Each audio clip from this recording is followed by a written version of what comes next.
Hey,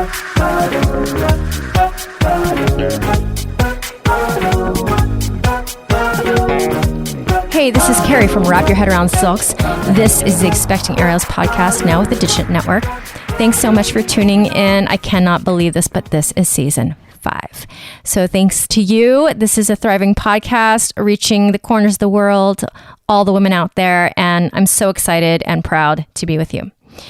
All right, super excited because I am launching a new podcast with my 2 co-hosts, Noah Dock and Amanda Ritchie. And we are going to be on this feed on Thursdays. It is called The Artist Entrepreneur. We are 3 aerialists and dancers navigating our businesses. And if you'd like to check that out, just check out your inbox on Thursdays. Also in partnership with Sweet Retreats, I'm so excited to be hosting an intermediate aerial dance retreat June 21st through the 28th. Still have some spots available. Please check out the show notes for that. Roll it out every Tuesday and Thursday. Of course, my comprehensive course for those who want to train on their own or you have spotty access to instructors. It's beginner to intermediate, fully online. And then, of course, aerial rehab, postpartum, post-injury, meant to be the bridge between PT and your favorite aerial class. Of course, I'm teaching all over the place this year, Texas, heading back to LA, Ohio, and of course, Oaxaca in June. Let's get started. Yeah, we have a cuddly bear right here. You want to say hi to Alyssa? You're only my mama. That's true. I don't have any other kids. You're only the one. Yeah. The one and only. One and only. You want to say hi? You haven't even shown your face. Hi. She says, you want to hit listen? No, I don't want you. Oh. No. Yeah, no. She just wants you. Oh my God, listeners, Alyssa and I have been hustling and figuring out, we're just busy mamas. And Alyssa brought me in to teach a workshop at Jungle Movement in Austin, Round Rock, Texas, yeah, which is yes. the Austin area. Yeah. And I had such a fun time with these women. They were so well trained. That space is epic. It is. Yeah. Yeah, a little bigger and noisier than I'm used to, but it's like this parkour / aerial / tumbling / Yeah, it's like an all movement gym, so it is very there's a lot going on. Yeah. It's very different than other aerial places I have been to where it's, usually it's you have your own space and music and it's quiet, and this one, it's loud. There's kids running around. It's just, there's a lot going on constantly. So you get used to it. Yeah. But the one thing you guys do have is height. Oh, yeah. That is what we have. Which you can't shake a stick at. Yeah. That's important. We do. Yeah. Alyssa, can you just introduce yourself to the audience? Your full name, a little bit about where you're from. Yeah, please do it. Sure. So my name is Alyssa Thompson, and I'm originally from California. I was born and raised in California, and I just recently moved to Round Rock, Texas about 4 years ago. So towards the end of 2020, I relocated here. My background is actually mostly in dance. I did ballet and contemporary and modern and all sorts of dance for like 20 years, a really long time. And then I discovered aerial in my early 20s.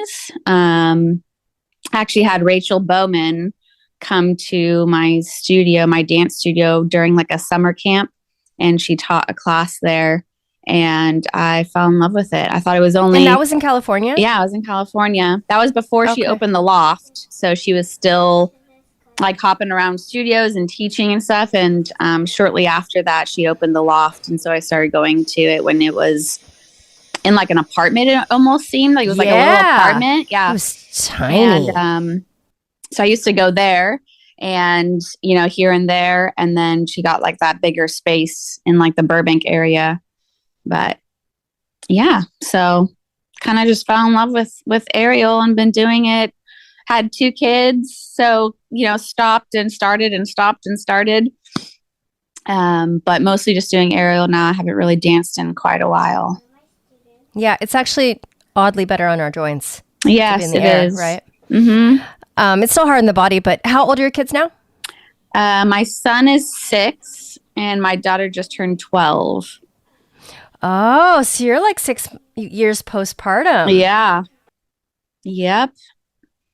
And my kids are 6 years apart. So, yeah, he's in first grade. My daughter's in 7th grade. And yeah.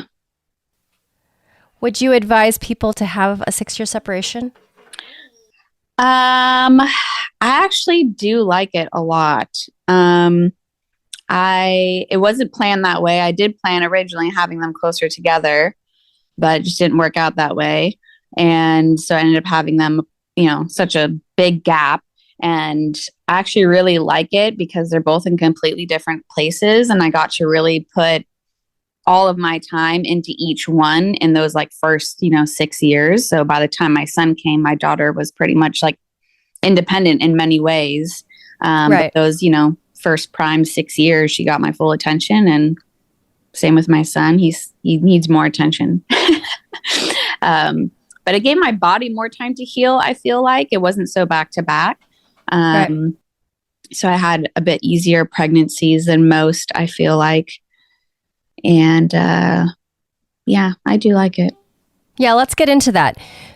So when you had your first, how long have you been doing aerial already? I had been doing aerial for about 4 years. Because I started around when I was like 21. And I had her when I was 25. So I was like 4 years in. Okay, you're kind of a young mom. I mean, Yeah. that is the perfect time to have a kid, though. Your body's like, yeah, let's do this. Yeah. So I was 25 when I had her. So yeah, I was pretty young compared to what the average age is now that people are having kids, it feels like. I don't know. I feel like I know people who are having kids at 45 and people are having kids at 21, planned having kids at 21. Yeah. It's all over the map. Like they're Yeah. like, you guys are waiting too long. Let's get on the ship. We know we want a family type of thing. So you guys got pregnant. Did you train through pregnancy on that first one? Yes. So not so much in aerial. I was doing things mostly on the ground. And at the time, I didn't know very many aerialists. Like the aerialist community was really small. And I was also very nervous on like what I could do in the air. And it was so uncommon. So I wasn't really sure. And so in that regard, like safety wise, I was a little afraid. So I was mostly just conditioning from the ground. But I was still dancing full time pretty much at that time. So I was still taking ballet classes every week. I was like an assistant director for a youth ballet company. So I was helping, like I was a dance captain for that and teaching a lot of dance. And so I was very active on the dance side of things the whole time, but not so much on the aerial side. Yeah, I have 2 comments about that. First being, I've spoken to a couple women recently who had their kids prior to this kind of like digital explosion that we are kind of experiencing now, like especially with this podcast. Like even before this podcast was the Facebook group that women came to. Are you on the Facebook group?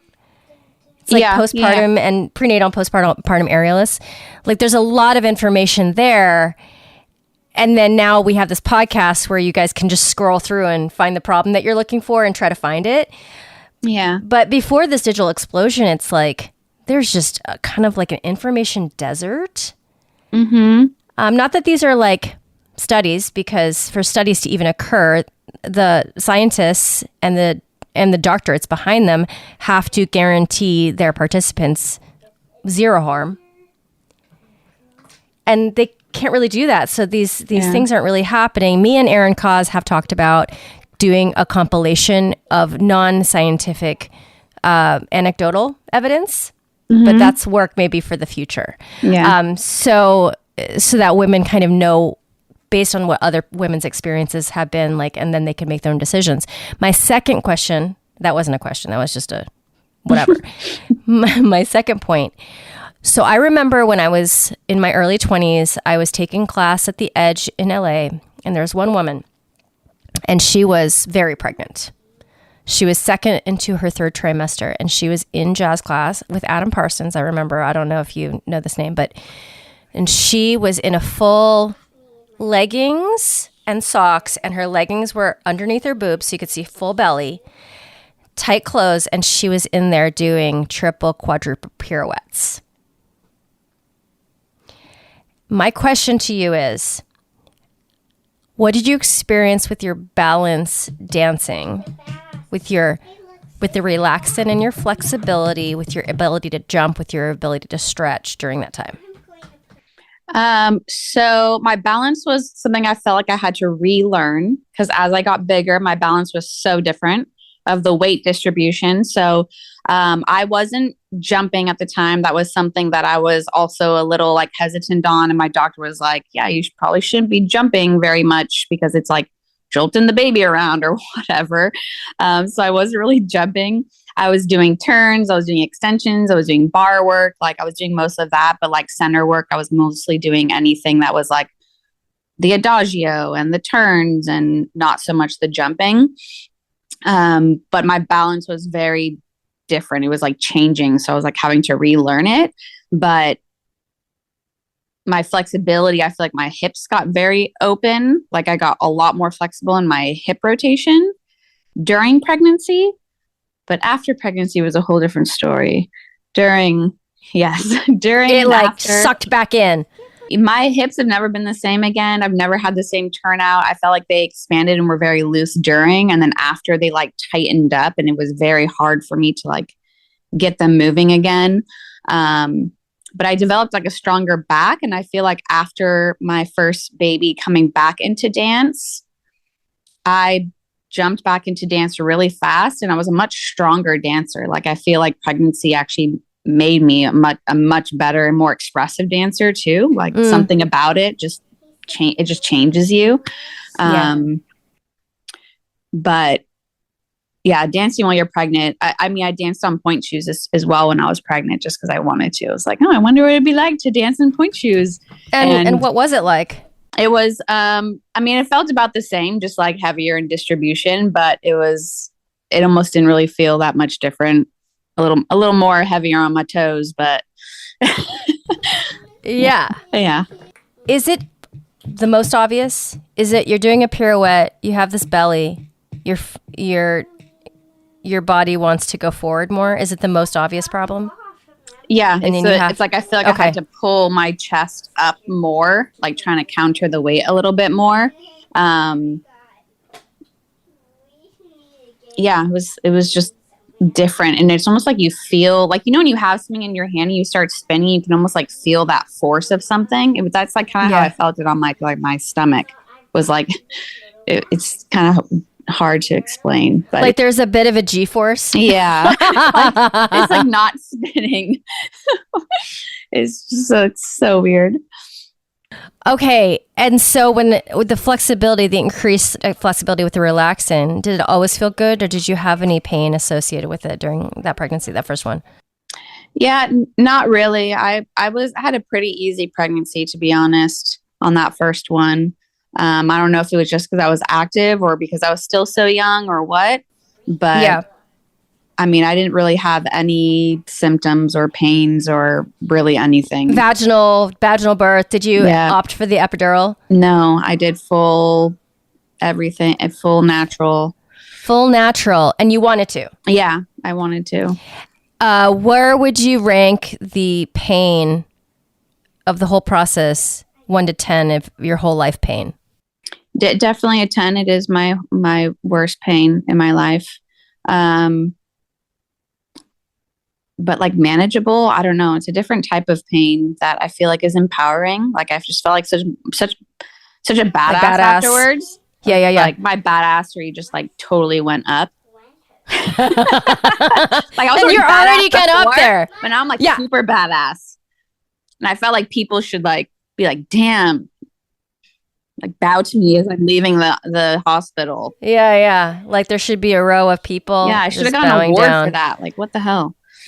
We all should, right? Yeah. So also, micro being specific, the actual ring of fire, which is what I call the birth canal and actually coming out the bottleneck of your vagina. Was that the worst part, or was the worst part before that? No, the worst part was probably the contractions leading up to it. I feel like me pushing the baby out personally was like relieving. Like it was almost like trying to take a big shit and you finally get it out. It was like, People oh my have God, said that. so relieving. That's like how it felt. Like pushing the baby out was like, oh, thank God. It was very relieving to me.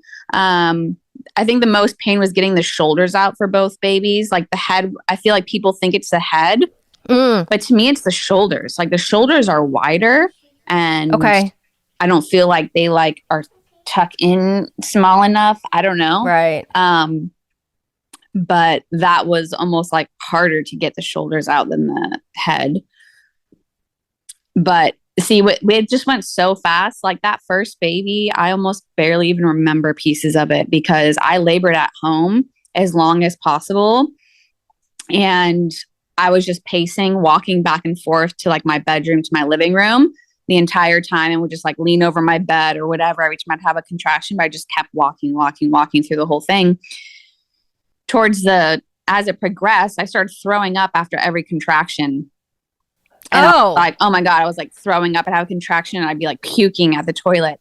And my mom had gotten there and she's like, hey, I think we should probably go to the hospital. And I was like, I don't want to go to the hospital. I'm afraid they're going to like hook me up to stuff and like make me take drugs. And like, I just want to wait it out as long as possible. And so I did wait it out. And then finally she was like, no, I really think we should go because we have no idea how far along you are.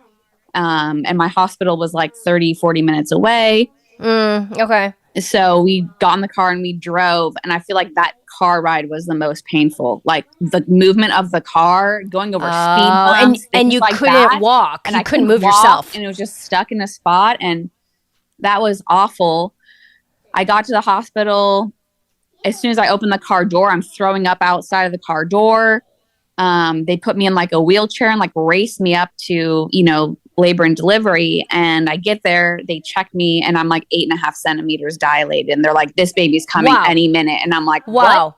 So like within 10, 15 minutes, I already feel the urge to push on being there. My doctor wasn't there yet.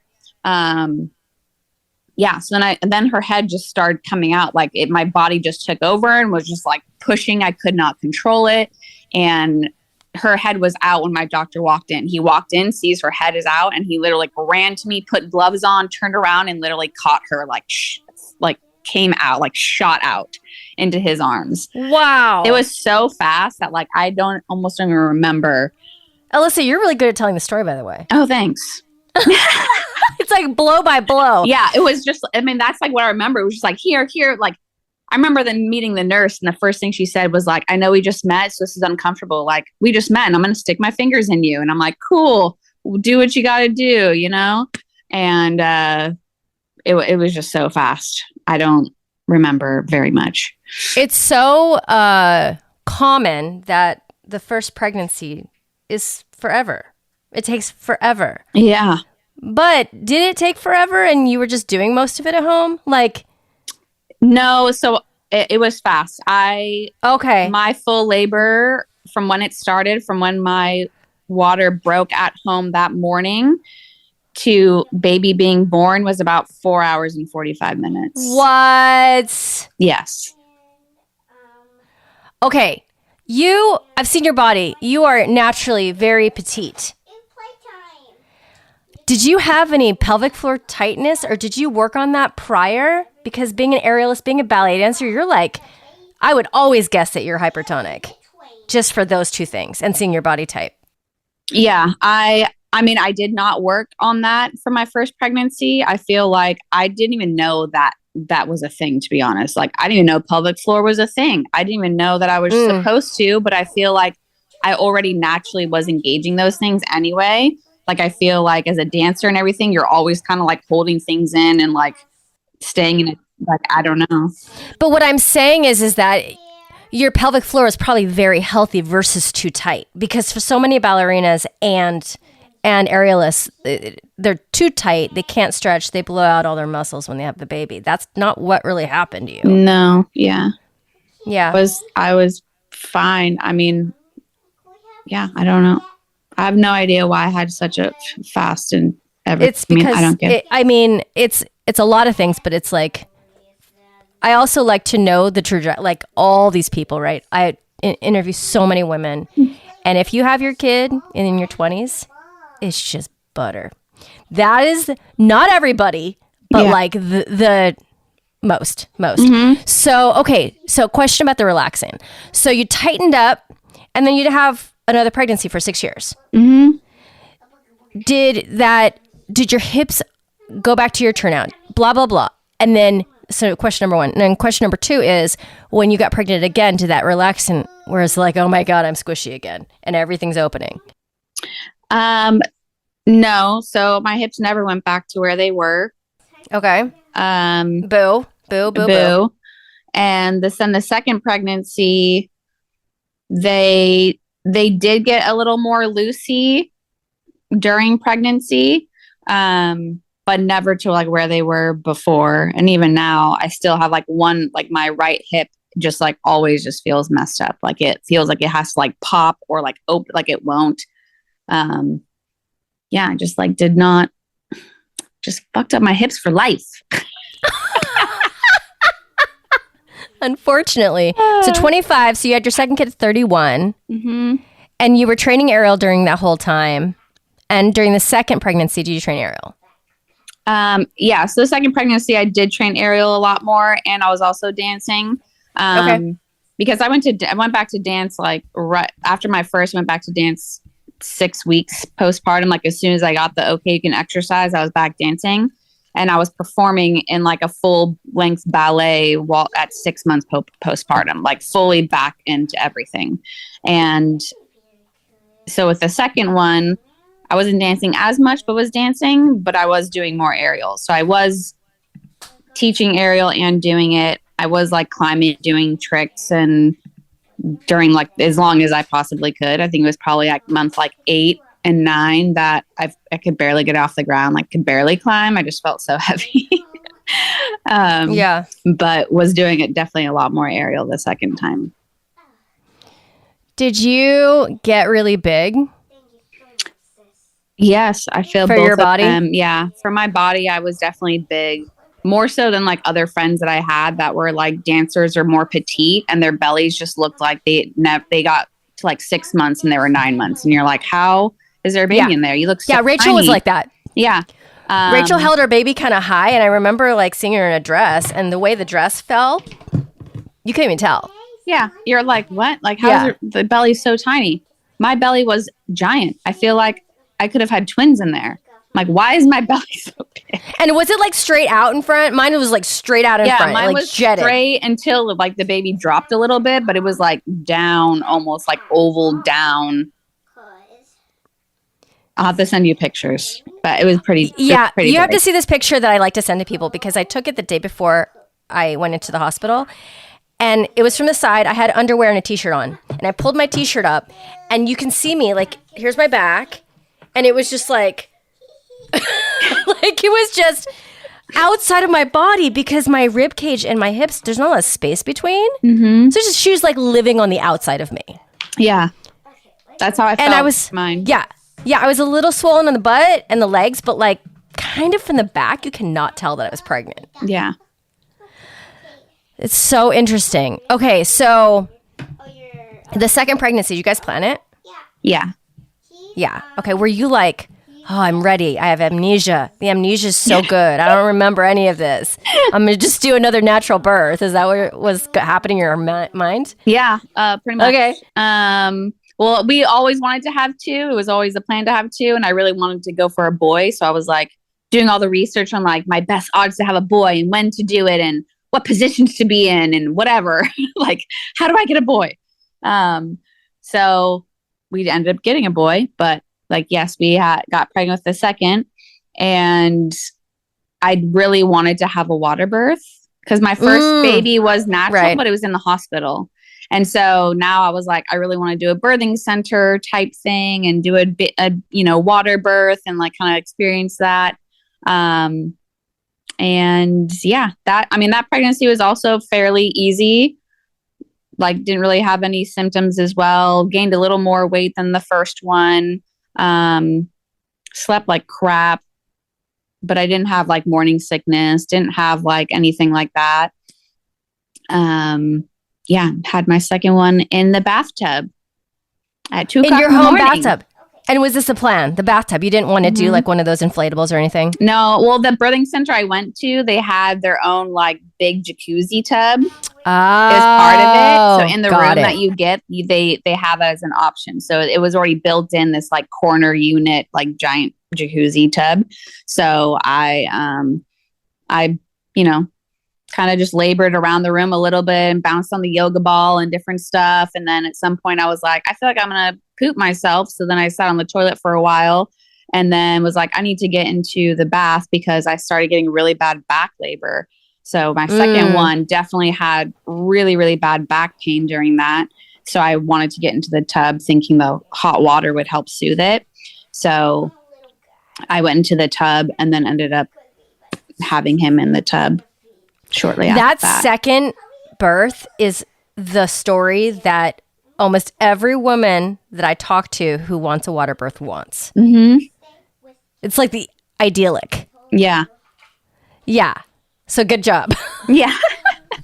Good job. Yeah, I didn't want to sit in there the whole time. So I like labored around and did stuff. And then finally was like, it was mostly because of the back pain that I was like, I really need to get into the tub and just like relax a little bit. And got into the tub. And I was so tired that I was having contractions. And then as soon as the contraction was over, I'd like doze off and fall asleep and then wake up and be like, oh, fuck. And then I was like so tired. So it wasn't so constant and consistent that you couldn't rest in between, which is also idyllic. Yeah, no, I definitely was passing out in between contractions, even if it was a couple minutes because I was so tired. I worked all day that day. It was on a Monday, worked at my job all day in the office. Got home and was getting ready for bed. And it was about 10 p.m. that I was like, oh, I can't wait to go to sleep. And then my water breaks. And I'm like, fuck me. I was so mad. Like, why? But were you at 40 weeks? Were you at like close to your date? Yeah, I was like a week away. I was like 1 week. Okay, but it was a week. Yeah. Okay. And what is your job? I do a digital marketing. So I'm like, oh, okay. Yeah. I work from home, but I do like, digital marketing for an agency. Yeah. Oh my God. Okay. And your kids are a little bit getting independent and you're doing your aero practice and you're doing your job. Would you have a piece of advice for women out there who are doing that balancing act the way you are? Ooh, it's a lot. I'm doing all the things that I'm doing. I mean, it's interesting. I think that it's different for everyone. I personally like the go. I like the busy type schedule. And actually, I book myself like that. You know, some people really don't like that and need like a rest day and need, that. So it really depends on like who you are. But for me, it's like, if I see there's an empty day on my schedule, I'm like, what can I do? What can I fill it with? I'm just like, it's a curse, I think, a little bit. I'm not that person. Like, I like the off days, but I'm the person that's like, oh, yeah, I'll do another project. Yeah. Oh, yeah, I already have 8 projects, but like, I'll do another one. That's me, 100%. Yeah. I do the same thing. I take on so much. And but it's also just because I love helping others. And so if someone wants my help or wants to be a part of something, I'm like, yeah, let's do it. Like, I can rest when I'm dead, whatever. So it's definitely help. I think that it takes a village. I think that is something that is said, but is so true. Like, I have so many people that help me. I don't do it by myself. When some do you have family around you? So my mom lives with me. Ah, there we go. There's so that makes a huge difference. So she can help a lot. My husband also helps a ton. He really supports like my aerial and my dance when I was dancing a lot. And so he's always down to be home with the kids while I go off and do my thing. And so that's really nice to have. And I know not everyone has that. So I'm definitely thankful to have like a great partner like that. Double-edged sword though with the mom in the house though, right? No matter who your mom is, no matter who you are, because I don't know about you, but my mom is the only person who knows how to like find that one button on me. Like if there's like 100 buttons, that won't bother me. Yes, for sure. There is definitely pros and cons to it, you know, but overall, like 90% of the time it's great and it works, you know? So for us, it works. Yeah, it's worth it. Yeah. And it's worth it. She helps out a lot. She also works from home. So we both work in our office together, like share an office together. Oh my God. I feel like that's so special though, because you get like, I call it like trash time, like not quality time, but trash time, because the trash time is everything that actually matters. It's like the wiping the kid's butt, and like that creates a relationship, you know, to have all that trash time. And my kids love it. I mean, my kids, so at one point, so last year, my sister actually moved in with me as well with her 2 kids. Oh, wow. You have a big house? Yeah, I have a big house. She's in our guest room, and then the kids shared with my kids. And so we had 4 kids here and 4 adults. I mean, we had a lot of people living here, and that was for a whole year. Oh, wow. And that was actually like great. The kids loved it. We liked it. We had so many people. It was like hang out all the time, you know? But there was definitely some points where I was like, I feel like I need a break. I need to go get a hotel room or something and just have like quiet. Go like book a workshop somewhere and just stay in a hotel for a night. Like, oh my God. Yeah. This is just constant randomity. Yeah, so I moved to Texas, right? And everybody here has enough space for themselves, right? Yeah. Even us, we're only 3, but we're renting a 3-bedroom, and it's like, I mean, like I could do cartwheels in this house, right? Yeah. And I'll like share on my story, like I was cooking in the kitchen, and one of my LA friends was like, look at that counter space. It makes me want to have an orgasm. That's how I used to be. Yeah. Yeah, I'd be like, oh my God, I wish I had a house like that. Oh my gosh, a kitchen like that. Oh my God. And now I have that. I'm like, I know. It's like, you know, you're an adult where you're like, oh, that orgasmic counter space. Look at how many pies you can make. Yeah. Yeah. I was like, I know this counter space is everything. So we are enjoying we're opening our elbows and we can dance around in the house. Yeah, you know? I think that helps. Like, because our house is so big, there's so many like spaces people can be in where it's not like we're all crammed in like this tiny space. It's like my house is almost 5,000 square feet. So that is big. Okay, like we have room and people, and like you're in that living space and I'm in this living space and they're upstairs in that living space, and you know, so we're spread out and it's not like we're on top of each other all the time. Yeah, so. This is a big ad for Round Rock, Texas. That's what this is. That's right. Texas. Although I have to say, the bipolar weather here is giving me a run for my money right now because my sinuses, my skin, I'm like, what is happening? Yeah. It's all over the place. Yeah, no, here for sure. It's like 80 degrees today. And yesterday it was like 80. But then like several days before that, it was like 30. I'm like, yes, yeah. I can't. Like I'm sweating. And then I have like perimenopause on top of that. So I'm just like, is it inside of my body? Is it outside of my body? Could be both. Could be both. And they're like, do you have a virus? Or maybe it's just the allergies of the a million things that you could be allergic to here. Yeah. Which I'm finding out. So this is my introduction to Texas. And I've been learning so much about it. But Alyssa, this was so fun. It's every time I get on here with people, it's so much fun. It is fun. Oh, yeah. You can come say goodbye. Alyssa, I would love to see you again. Yes, you should come. Hopefully soon. Come to Jungle. Yeah. Yeah. Okay, hold on. Bye. Bye. It's good to see you. You're so beautiful. She is beautiful.